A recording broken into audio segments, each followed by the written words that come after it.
আসসালামু আলাইকুম। আমি ডক্টর রওনক লায়লা। আমি একজন ইনফার্টিলিটি স্পেশালিস্ট ও গাইনোকোলজিস্ট। আমি হার্টবিট ফার্টিলিটি ক্লিনিকের ধানমন্ডিতে আছি। তো রিসেন্টলি এখানে যে হিমস আল্ট্রাসাউন্ড একাডেমি নামে একটি একাডেমি চালু করা হয়েছে, যেখানে কিনা আমরা সদ্য পাশ করা এমবিবিএস ডক্টর বা যাদের ইনফার্টিলিটি বা গাইনি নিয়ে কিছু আগ্রহ থাকে, যারা হাতে হাতে কাজ শিখতে চায় তাদের ক্ষেত্রে আমরা এই কোর্সটা চালু করেছি। এটি 4 থেকে 6 মাসের একটি কোর্স।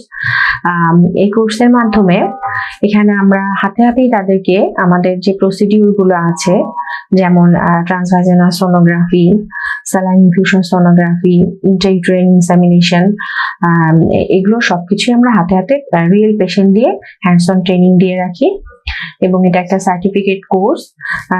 সাধারণত দেখা যায় যে এমবিবিএস পাশ করে অনেকেই পেরিফেরিতে পোস্টিং হয়ে যায় বা তাদের বিভিন্ন জায়গায় আসলে ছড়িয়ে পড়ে। তো তাদের অ্যাটলিস্ট বেসিক যদি একটা আমরা নলেজ এই কোর্সের মাধ্যমে দেখাতে পারি বা পেশেন্টগুলোকে দেখাতে পারি, তো তারা সেক্ষেত্রে দেখা যায় যে পেশেন্টের অ্যাটলিস্ট ট্রিটমেন্ট প্রোটোকলটা বুঝতে পারবে এবং সর্বস্তরের পেশেন্টগুলো আসলে সঠিকভাবে চিকিৎসাটা পেয়ে থাকবে। আচ্ছা, আপনারা তাহলে যারা আগ্রহী তারা আসবেন এবং আমরা চেষ্টা করব আপনাদেরকে এই নলেজগুলো শেয়ার করা এবং হাতে হাতে কাজ শিখিয়ে আপনাদের এই নলেজগুলো আপনাদের মাঝখানে দেওয়া।